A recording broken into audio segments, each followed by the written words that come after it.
Eons ago, in the peculiar city of Custodia, an inexplicable force ravaged the people. Anyone who came into contact with it was twisted and contorted beyond recognition. Over time, those of faith saw these events as instances of divine intervention despite their seemingly malicious nature, and thus the grievous miracle was born. During these times, one's faith was measured by the pain and agony one experienced. Only through penance could one attain absolution and earn the promise of eternal suffering in the endless dream. However, not everyone agreed with this philosophy. Some saw it for what it was, a broken system designed simply to inflict pain and suffering on those blinded by their faith. The penitent one would bring an end to this age of masochism.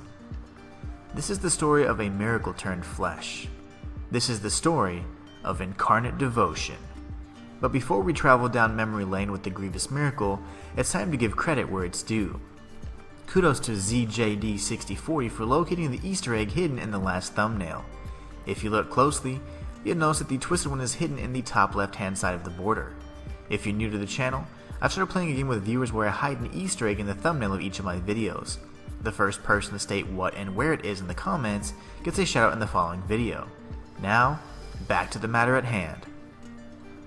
The penitent one learned from the traitor that the grievous miracle is not the sole culprit for the state of things. In fact, it was being manipulated by supreme beings known as the High Wills. This deific triumvirate turned out to be nothing more than a sadistic set of false gods that would soon meet their end by the hand of the penitent one and Chrysanta. With their destruction, everything touched by the grievous miracle ceased to exist. All of the twisted saints and undying servants returned to the dust from whence they came. And for millennia, all was quiet. Custodia and the extreme beliefs of its people became legend, and eventually its name was lost to time.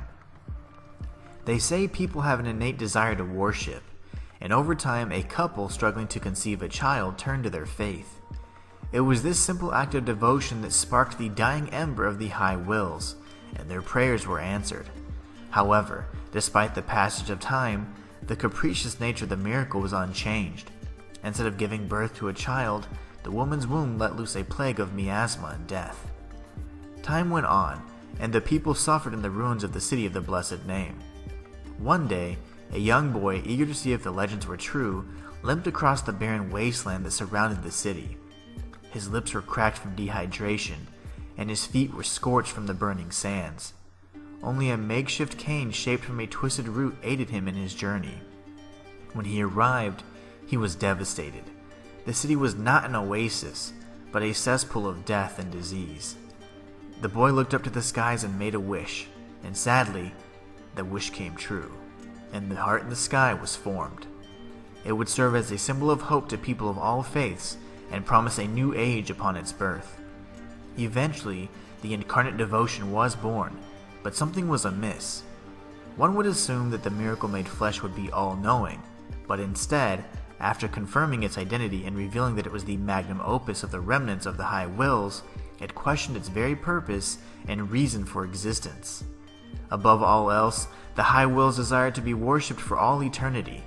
Incarnate devotion was designed with this in mind, hence the white flesh adorned with gold. Its namesake was a testament to this, as the misguided faith of the people had quite literally taken a physical form. Unaware of this, the incarnate devotion sought meaning from the inevitable encounter with the penitent one, and assumed it was a rite of passage to prove its worthiness. Little did it know that the blood shed during the battle was critical to fulfilling its destiny. The penitent one had been awakened from his slumber to serve as the baptismal sacrament of the incarnate devotion. With this blood sacrifice, the two parts of the grievous miracle could become whole again to form a new symbol and usher in a new age, the second psalm.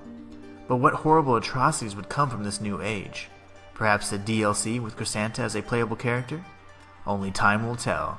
And that's all for this video. If you enjoyed it, be sure to like and subscribe. It helps me know that you want more content just like this. Click on these videos on screen to continue your journey, and I'll be there to guide you when you arrive. Consider becoming a member for exclusive perks like emojis, members-only videos, and more. Or check out my code for your Patreon page if you want behind-the-scenes content, or if you just want to support me in a more personal way. Until next time, it's the Inhuman one, signing out. Join the Inhuman community today.